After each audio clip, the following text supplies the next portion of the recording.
Se você congregava em alguma igreja e de repente saiu, é melhor você voltar correndo.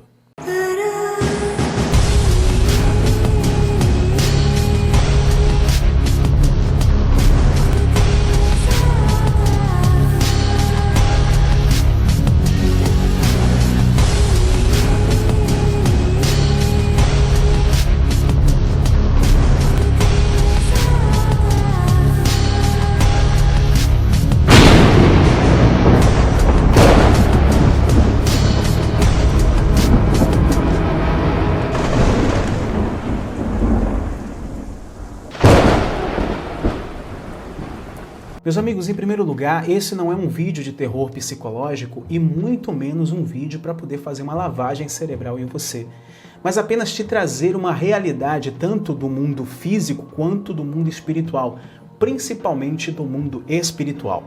Hoje existe uma grande campanha, principalmente aqui na internet, do antissistema religioso, que acaba se tornando anticongregações, e que indiretamente acaba se tornando também anti-igreja de Cristo. Eu tenho uma coisa muito importante para dizer para vocês. Em primeiro lugar, a igreja de Cristo não é necessariamente as congregações, mas a igreja de Cristo também está nas congregações. E muitas pessoas estão levando outras milhares de pessoas a deixarem o caminho de Cristo, a deixarem de congregar, de fazer algo que é importante para a vida espiritual saudável, porque simplesmente estão revoltadas, decepcionadas com o sistema religioso.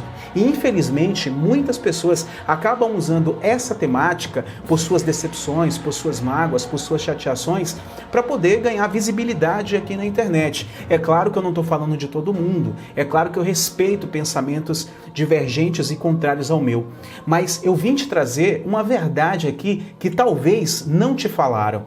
Eu quero que você abra sua Bíblia ou acompanhe aí na tela agora uma passagem que está escrita no livro de Mateus, no capítulo 12. A partir do versículo 43, nos diz assim: quando um demônio sai de uma pessoa, ele atravessa lugares desertos à procura de descanso. Como não encontra, eu quero que vocês guardem bem esta palavra, como não encontra, essa frase, como não encontra, ele diz: voltarei para a casa de onde vim. Quando ele volta, encontra a casa vazia, limpa e arrumada. Então, sai e vai buscar outros 7 demônios piores ainda do que ele, e ali vão viver. Assim, o último estado daquela pessoa se torna ainda pior do que o primeiro. E isso é exatamente o que vai acontecer com as pessoas más de hoje. Presta bem atenção aqui. Eu quero que você se desapegue agora de todo e qualquer preconceito que você tem com igreja, com congregação. Jesus foi bem claro. O que isso quer dizer? Quando você entrega a sua vida para Cristo, quando você entrega a sua vida para Deus, quando você abre mão de tudo aquilo que te afasta de Deus, você expulsa o demônio automaticamente da sua vida. Logo, podemos entender que toda pessoa que não está na presença de Deus possui um demônio que acampa dentro dela, que acampa dentro da vida dela e acaba tomando alguns direcionamentos. E isso não é exagero, isso é Bíblia. Isso é Bíblia. Não venha dizer que é versículo isolado, porque se for assim, a gente vai ter que ignorar um monte de palavras curtas e grossas que Jesus falou. Ele foi claro. Quando um demônio sai de uma casa, essa casa é você. Porque senão, Jesus não falaria outra coisa, usaria um outro termo, mas ele fala casa e está falando de demônio. Então, quando ele sai de uma casa, ele procura lugares para poder morar. E segundo a Bíblia, ele atravessa por lugares desertos à procura de descanso. Aí eu mandei vocês prestarem atenção nessa frase aqui, como não encontra, o que isso quer dizer? O espírito imundo, ele está na vida da pessoa, ele está atuando na vida da pessoa, ele está ali presente, acampou e ele criou o seu reinado ali. De repente, essa pessoa dá um basta. O que é o basta? Essa pessoa bota esse demônio para fora. Isso quer dizer que a pessoa estava endemoniada, tem que ficar manifestada, igual lá na Igreja Universal? Não. A gente está falando de espíritos, principados, potestades, demônios terríveis que se implantam na vida de alguém e fazem a pessoa pecar contra Deus, pecar contra as pessoas que amam, pecar contra ela mesma através de atitudes, pensamentos, etc.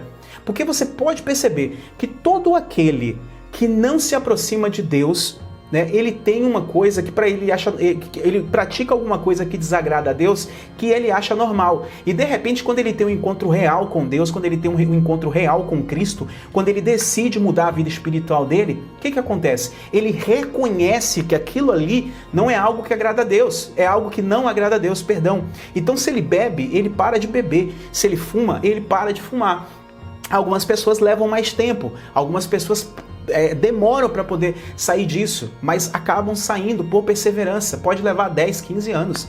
Né? A mãe do pastor Antônio mesmo, meu pastor, ela mesmo evangélica, ela levou mais de 20 anos para poder parar de fumar e era uma mulher de Deus. Mas isso não vem um caso agora.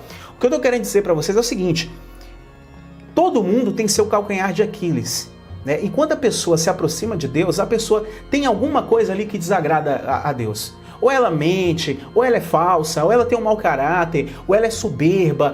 Enfim, algum pecado na vida dela ela tem. E esse pecado é provocado principalmente por demônios que estão na vida dela, que estão atuando na vida dela. E essa é uma realidade.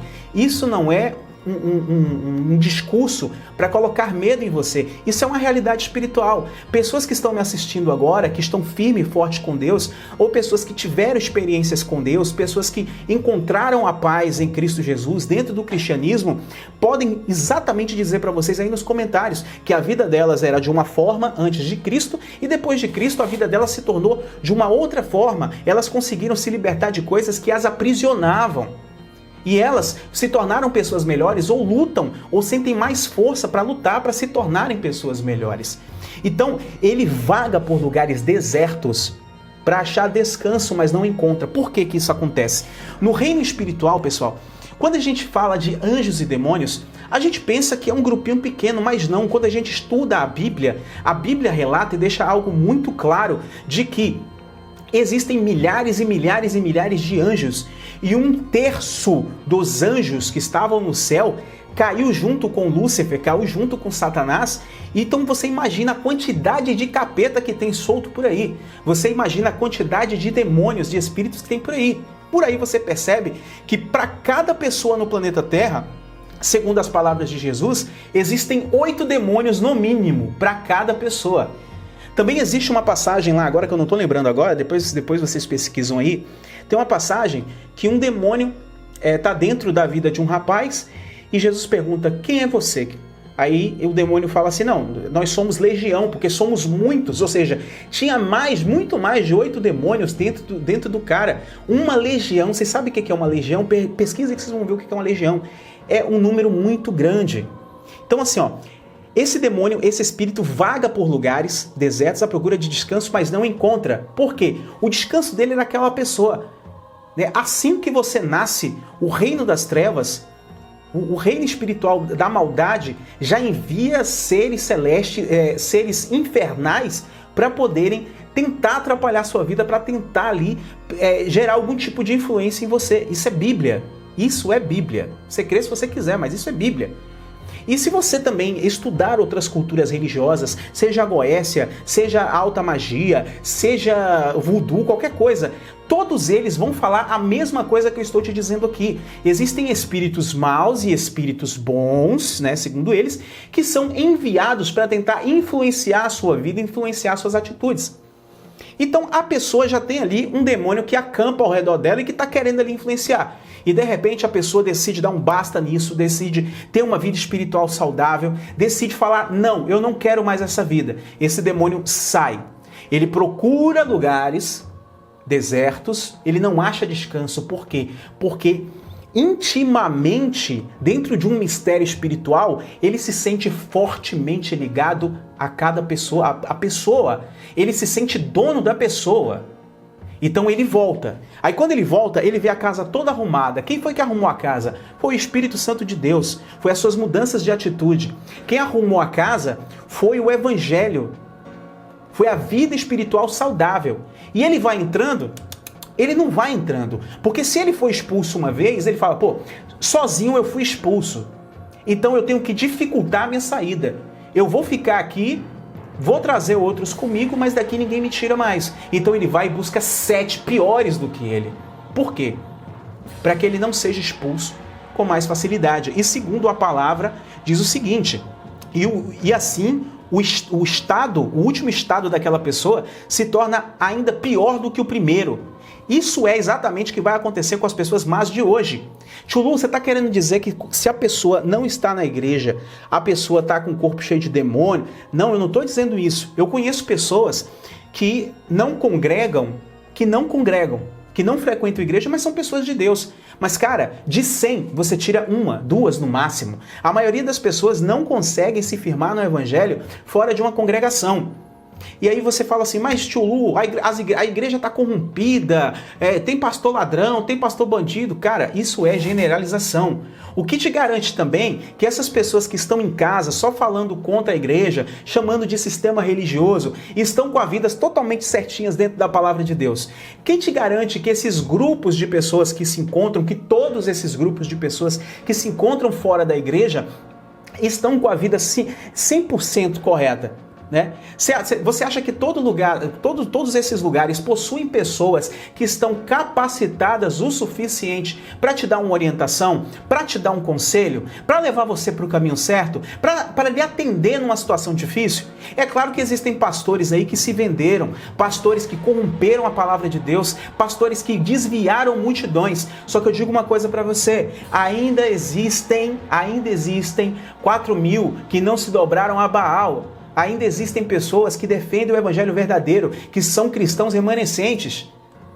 E a saída da igreja não é sair da igreja, é se tornar a igreja.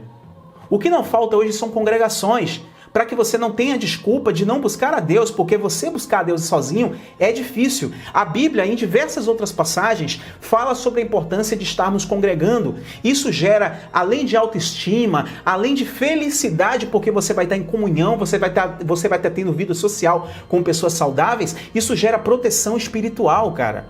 É um orando pelo outro, é um cuidando do outro. Jesus disse o quê? Enquanto estiver 2 ou 3 reunidos em meu nome, ali eu estarei.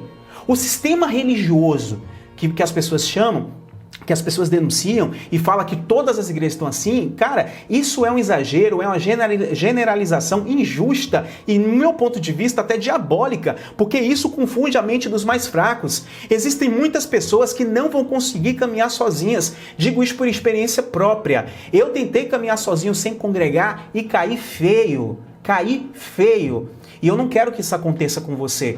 Quantos que estão aqui me assistindo agora que já caíram, só que não conseguem nem confessar que caíram, tem medo de voltar na antiga congregação e todo mundo vê que ele desviou.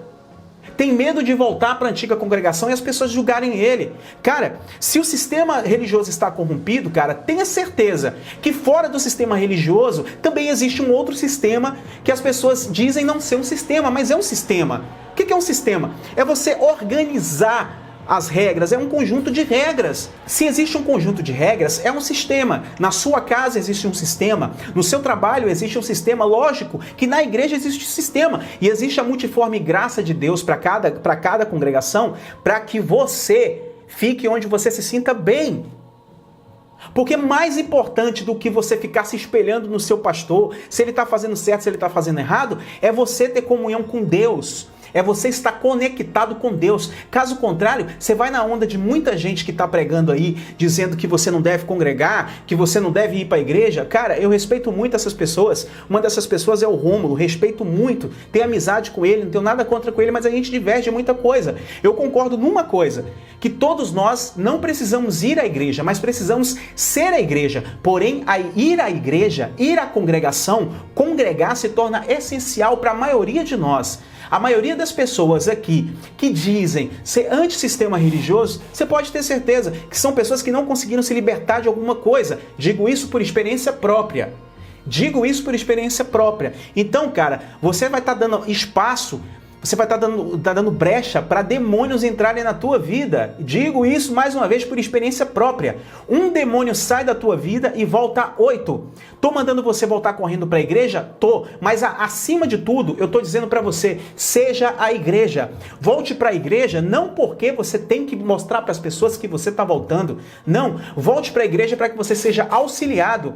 Peça a Deus para te dar direção, para Deus não te colocar num lugar onde não saiba cuidar de pessoas, para Deus não te colocar num lugar onde tem mercenários, para que você não se engane, para que você não se sinta iludida, porque esses caras aí que estão fazendo comércio com o evangelho, esses caras aí que estão escandalizando o evangelho, vão prestar conta para Deus, mas assim como esses caras aí escandalizam o evangelho, muito mais ainda, escandaliza o evangelho aqueles que escandalizam outras pessoas, mostrando o tempo todo o escândalo do evangelho. Ou seja, agem como julgadores, condenadores, pessoas que estão acima de toda a verdade. Só eles têm razão, só eles têm verdade, pronto e acabou. Não, queridos. Eu sou um seguidor muito assíduo do Caio Fábio, gosto do Caminho da Graça, acompanho as ministrações, mas até o reverendo Caio Fábio, a comunidade lá, o Caminho da Graça, tem as suas reuniões de congregação. Existem os grupos de oração, ou seja, querido, ninguém caminha só, não tem como. Jesus reuniu 12 discípulos para ele, 12, porque ele viu que não era bom que estivesse só. Deus, quando estava criando o homem, falou, poxa, não é bom que o homem esteja só, e criou a Eva. Então, meus amados, não caiam nessa armadilha, não caiam nessa armadilha, porque se trata da sua vida espiritual. Infelizmente, pessoal, em busca de visualização, em busca de like, monetização, eu respeito isso, estou aqui para fazer dinheiro também, não sou hipócrita, mas o que está acontecendo, pessoal, é uma grande irresponsabilidade de muita gente. Muita gente aqui na internet, muita gente aqui no YouTube está desviando pessoas, está colocando dúvida desnecessária na mente de um monte de gente. Cada liderança vai prestar conta a Deus. Esses caras que ficam só atacando aqui a igreja, eu estou falando porque eu já fui um desses caras. E não, queridos, eu não me vendi. Não, queridos, eu não fui ameaçado. Não, queridos, eu não me tornei um cristão maçom. Não, queridos, eu hoje estou dizendo para vocês porque eu quebrei a cara. Eu era o antissistema religioso e quebrei a cara, meus queridos. Eu não quero que isso aconteça com vocês. Quantos aí estão caídos na fé e precisam de ajuda? Existe uma tampa de panela, existe uma tampa para cada panela e existe uma igreja para cada alma, velho. É importante congregar sim. Ah, tio Lu, mas os caras só querem saber do dízimo. Cara, primeiro o dízimo você vai dar para Deus, não é para a igreja. E outra coisa, eu tenho uma visão diferente de dízimo. Você não quer dar para a igreja, dá para o pobre, faz o que você quiser, mas vai buscar Deus, cara. Vai buscar congregar, vai buscar a presença do Senhor, vai buscar ajuda, vai em busca de uma liderança que seja uma liderança fiel a Deus e que possa te dar suporte espiritual. Não cai nessa armadilha não, queridos. Não cai. Porque infelizmente muita gente está brincando com a sua alma em troca de sucesso na internet. Tem gente brincando com a sua alma, colocando um monte de loucura na tua cabeça, deixando você confuso, cara, em busca de monetização. Não estou falando de todos. Não, pessoal. Estou falando de todo mundo, não. Eu estou falando que existem pessoas que fazem isso e não ligam para essas consequências, não pararam para pensar nisso. E vocês aí, que estão fora da congregação, que estão fora da igreja, fora do corpo de Cristo, e acham que vão conseguir buscar a Deus fora do corpo de Cristo, não congregando, cara, você tem uma tarefa muito mais difícil. Eu conheço pessoas que congregam, são pessoas, homens e mulheres de Deus, que não estão congregando. Mas são poucos. Então, você tem que tomar cuidado com esse perigo espiritual real. Isso é um perigo espiritual real. Um demônio sai da sua vida e volta com mais 7 para poder te escravizar, principalmente dentro da religiosidade, do antirreligiosismo. Esses demônios fazem você se tornar um religioso anti-religião. Tá entendendo o que eu tô querendo dizer? Porque a maioria desses caras aí, a grande maioria, não tô falando todo mundo não, mas a grande maioria desses caras aí que criticam as congregações, eu duvido que ganham pelo menos uma alma para o reino de Deus toda semana. Duvido. Eu duvido que tira pelo menos uma vez por mês alguém do mundo das drogas. Eu duvido que tira pelo menos uma vez no ano uma prostituta da vida de promiscuidade. Duvido. Eu duvido que a maioria desses caras aí, pelo menos uma vez por mês, restaurou algum casamento. Não tem, gente, não tem. Acorda! Acorda! Existe o joio e o trigo em todo lugar. Tem gente boa dentro do seu trabalho, como também tem gente ruim. Tem gente boa na esquerda e tem gente muito má na esquerda também. Porque essa coisa de falar que só tem gente ruim na esquerda é mentira, não tem, gente. Eu era uma pessoa boa, pelo menos eu me acho uma pessoa boa, sempre me acho uma pessoa boa. Dentro da esquerda, quando eu acordei, eu saí. E existem pessoas boas e pessoas muito más também na direita. Ou seja, pessoal, existe joio e trigo em todo lugar. Dentro da sua família tem gente que é uma maravilha e tem gente que não vale nada. Para pra pensar nisso. Para pra pensar nisso, cara. Gente, estão fazendo sua cabeça para colocar você em meio a um perigo espiritual. Ah, tio Lu, e o Edir Macedo, e o Valdemiro Santiago, e o Agenor Duque vão prestar contas a Deus. Ah, tio Lu, mas as pessoas estão financiando esses caras. Não, esses caras... Gente, as pessoas não estão financiando esses caras. No coração delas, elas estão financiando o evangelho. E ainda que esses caras estejam usando o evangelho para enriquecer, o evangelho acaba indiretamente usando eles para alcançar outras pessoas. Pensa nisso. Quantas pessoas saem do mundo das drogas, quantas pessoas saem do crime, quantas pessoas são curadas, quantas pessoas são libertas dentro dessas igrejas, gente? Tem coisa errada ali? Tem. E como tem? Só que, velho, eu não tô aqui para ser espada de Deus, cara. Eu não tô aqui para dizer quem tá certo ou quem tá errado. Eu só tô aqui para dizer que o único certo disso tudo é Jesus, é o evangelho. Gente, para eu falar alguma coisa de alguma congregação, eu tenho que fazer igual ou melhor. No que diz respeito ao evangelho. Ganhar almas, batizar, enviar pessoas para pregarem a palavra de Deus. Tô fazendo isso? Não. Então por que eu tô falando? Porque é muito fácil você falar do sistema religioso e ficar em casa ali na frente do computador, só lendo ali, fazendo discussão ali em fóruns, em grupos de Facebook, ficar falando do sistema religioso, que o sistema religioso, que o sistema religioso, né? Que o sistema religioso. E não faz nada pelo evangelho, cara. Não faz nada. Nada. Eu já fui uma pessoa que eu critiquei muito e ainda assim eu não saía da igreja. Eu estava ali apontando um monte de coisa errada que está na igreja e ainda questiono essas coisas. A gente não precisa ficar calado com as coisas erradas que estão acontecendo dentro da igreja, não. Mas lembre-se de uma coisa. Cristo nos chamou para sermos igreja e não para sermos grupinhos divididos. Cristo nos chamou para limpar as impurezas da igreja, para limpar tudo aquilo, para lavar as nossas vestes em seu sangue e não rasgar as nossas vestes. Eu queria muito que vocês abrissem os olhos de vocês. Existe um perigo espiritual real e muita gente está caindo nisso. Tá afastado, cara? Procura um lugar onde você se sinta bem. Ah, aquele lugar me decepcionou, procura outro lugar, uma hora você vai achar. Porque é a mesma coisa, cara. O que é a igreja que lhe decepcionou? É igual aquele namorado, aquela namorada que pegou e lhe deu um corno, cara. Você vai deixar de namorar, de procurar alguém bacana pra tua vida porque alguém te traiu? Quem é traído não tem culpa. A culpa é de quem traiu. Você segue sua vida em busca da felicidade. Bota isso na sua cabeça e não deixa o diabo roubar a tua bênção. Que Deus abençoe vocês em nome de Jesus.